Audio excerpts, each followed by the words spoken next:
فرمایا کہ اہل ایمان اپنی سابقہ روش سے باہر آ جاؤ، اب تک وہ وقت نہیں آیا کہ تم اللہ کے ذکر کے لیے اور جو حق اللہ نے اتارا اس کے لیے اپنے دلوں میں خشیت اللہ کا خوف پیدا کر لو۔ وَلَا يَكُونُوا كَالَّذِينَ أُوتُوا الْكِتَابَ مِنْ قَبْلُ، اور نہ ہو جائیں ان لوگوں کی طرح جو دیے گئے کتاب اس سے پہلے۔ وَلَا يَكُونُوا، اور نہ ہو جائیں كَالَّذِينَ، ان لوگوں کی طرح اوتوا الکتاب، جو دیے گئے کتاب من قبل، اس سے پہلے۔ اشارہ موسیٰ علیہ السلام کی قوم کی طرف، انہیں کتاب دی گئی، شریعت دی گئی، عمل کرو اس پر۔ فطال علیہم الامد، لمبا ہو گیا ان پر زمانہ، مدت۔ فطال، یہ طوالت سے طویل، فطالت لمبی ہو گئی علیہم ان پر، الامد مدت اور زمانہ۔ یعنی تورات موسیٰ علیہ السلام اتری، موسیٰ علیہ السلام نے قوم کو دی، تبلیغ کی، لوگ ایمان لائے، پھر رفتہ رفتہ زمانہ دور ہوتا گیا، سال ہا سال گزر گئے، زمانہ دور ہوتا گیا۔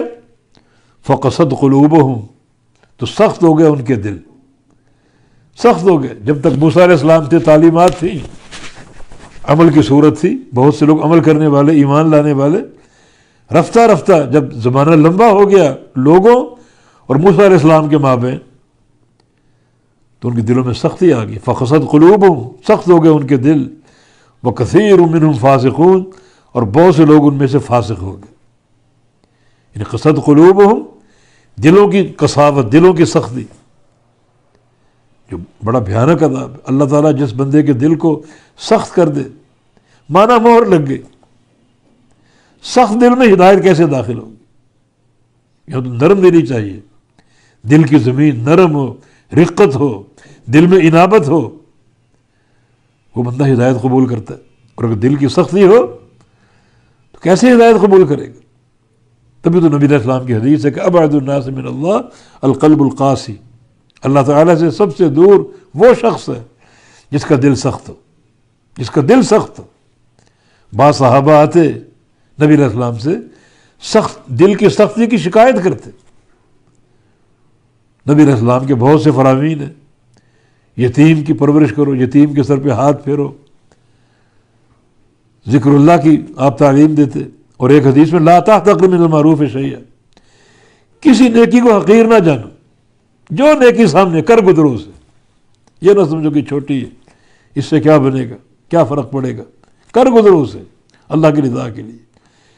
یہ چھوٹے چھوٹے اعمال کرو گے تو اللہ رب العزت تم کو انعام دے گا، تمہارے دل کی زمین کو نرم کر دے گا۔ اور دل کی سختی ایک عذاب ہے، اللہ کی مہر ہے، سمجھو۔ ہدایت کیسے قبول کرو گی؟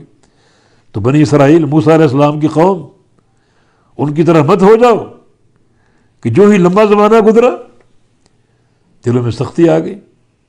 آج ہم اپنے پیارے نبی محمد مصطفیٰ علیہ السلام سے ایک طویل زمانہ ہم میں حائل ہے، یعنی 14-15 صدیاں، تو ایسا نہ ہو ہمارے دلوں میں قساوت آ جائے، سختی آ جائے، شدت آ جائے اور حق سے دور ہوتے جائیں۔ نہیں، ان فرامین پر عمل کیا جائے جن سے دلوں کی زمین نرم ہوتی، نیک راستہ اختیار کیا جائے، قرآن پاک کی تلاوت ہو، اللہ کا ذکر ہو، اور اللہ کے نبی نے علاج بتایا، یتیم بچے کی پرورش، کفالت، اور اس کے سر پہ دست شفقت پھیرنا۔ تم اس طرح مت ہو جاؤ، کیونکہ دل سخت ہو گئے اور بہت سے لوگ ان میں سے فاسق ہو گئے۔ فاسق یہ عمل کی بد کرداری، یعنی قصد قلوبہم میں ان کے عقیدے کا بگاڑ، اور فاسقون میں ان کے عمل کا بگاڑ۔ کسی عمل بھی بگڑ گئے، عقیدہ بھی بگڑ گیا، دل بھی سخت ہو گیا، اور اعمال میں بھی فساد اور بگاڑ آ گیا۔ اہل ایمان تم ایسا مت ہونا۔ شریعت